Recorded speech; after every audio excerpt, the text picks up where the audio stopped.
আসসালামু আলাইকুম। News desk এইচডিতে আপনাদেরকে স্বাগতম। শুরুতে জানিয়ে দেব বাংলাদেশের প্রধান সংবাদ শিরোনাম। 2025 সালের শেষে জাতীয় নির্বাচন হতে পারে বলেছেন প্রধান উপদেষ্টা মির্জা ফখরুল ইসলাম আলমগীর স্মৃতিসৌধে গিয়ে হঠাৎ অসুস্থ নেওয়া হলো সিএএমএইচে। বিজয় দিবসে বীর শহীদদের প্রতি প্রধান উপদেষ্টা ও পূর্ব তিমুরের প্রেসিডেন্টের শ্রদ্ধা। এতক্ষণ শুনলেন সংবাদ শিরোনাম, এখন জানিয়ে দেব বিস্তারিত। আমাদের চ্যানেলের ভিডিও যদি আপনাদের ভালো লেগে থাকে অবশ্যই সাবস্ক্রাইব করবেন এবং নিত্য নতুন ভিডিও পাওয়ার জন্য বেল বাটন বাজিয়ে দিন। 2025 সালের শেষে জাতীয় নির্বাচন হতে পারে বলেছেন প্রধান উপদেষ্টা। সংস্কার শেষে আগামী বছরের শেষের দিকে কিংবা 2026-এর শুরুর দিকে জাতীয় নির্বাচন হতে পারে বলে জানিয়েছেন অন্তর্বর্তীকালীন সরকারের প্রধান উপদেষ্টা ডক্টর মোহাম্মদ ইউনূস। আর যদি এর সঙ্গে নির্বাচন প্রক্রিয়া এবং নির্বাচন সংস্কার কমিশনের সুপারিশের পরিপ্রেক্ষিতে এবং জাতীয় ও ঐক্যমতের ভিত্তিতে প্রত্যাশিত মাত্রার সংস্কার যোগ করি তাহলে অন্তত আরো 6 মাস অতিরিক্ত সময় লাগতে পারে। সোমবার সকাল 10টায় মহান বিজয় দিবস উপলক্ষে জাতির উদ্দেশ্যে দেওয়া ভাষণে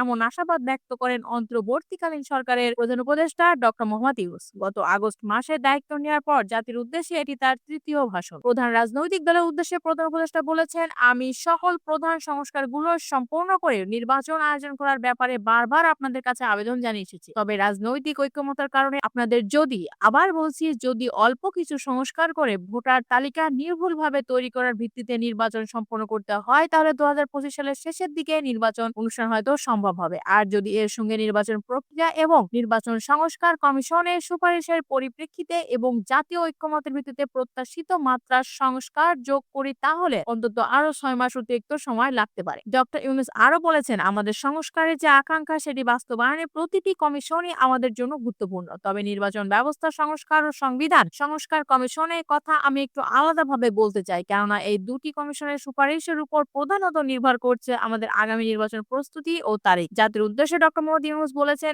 এখন থেকে সবাই মিলে এমন একটা ঐতিহ্য সৃষ্টি করতে পারি যে স্থানীয় নির্বাচন সহ সকল নির্বাচনের সকল কেন্দ্রে ভোটাররা 100% এর কাছাকাছি সংখ্যায় ভোটদান নিশ্চিত করবে। এটা নিশ্চিত করতে পারলে ভবিষ্যতে কোনো সরকার মানুষের ভোটাধিকার কেড়ে নেওয়ার সাহস করতে পারবে না। মির্জা ফখরুল ইসলাম আলমগীর স্মৃতিসৌধে গিয়ে হঠাৎ অসুস্থ নেওয়া হলো সিএমএইচে। মহান বিজয় দিবসে সাভারের জাতীয় স্মৃতিসৌধে শ্রদ্ধা নিবেদন করতে এসে অসুস্থ হয়ে পড়েন বিএনপির মহাসচিব মির্জা ফখরুল ইসলাম আলমগীর। আজ সোমবার সকাল 10টার দিকে বীর শহীদদের প্রতি শ্রদ্ধা জানিয়ে সাংবাদিকদের সঙ্গে কথা বলার সময় তিনি অসুস্থ হয়ে মাটিতে শুয়ে পড়েন। বিএনপির চেয়ারপারসনের মিডিয়া উইং এর পক্ষ থেকে শাহরুল কবির খান জানিয়েছে, জাতীয় স্মৃতিসৌধে গিয়ে বীর শহীদদের প্রতি শ্রদ্ধা জানিয়ে সাংবাদিকের সঙ্গে কথা বলছিলেন মির্জা ফখরুল ইসলাম আলমগীর। এই কথা বলার সময় তিনি অসুস্থ হয়ে পড়েন। তাৎক্ষণিকভাবে তাকে সাভারের সম্মিলিত সামরিক হাসপাতালে নিয়ে যাওয়া হয়। সর্বশেষ খবর অনুযায়ী হাসপাতালে তিনি অনেকটা সুস্থ হয়ে উঠেছেন। মির্জা ফখরুল ইসলামের সঙ্গে রয়েছেন অধ্যাপক ডক্টর এস.জেড.এম জাহিদ হোসেন, বিএনপির স্থায়ী কমিটির সদস্য সালাউদ্দিন আহমেদ, আব্দুস সালাম এবং যুগ্ম মহাসচিব হাবিবুন নবী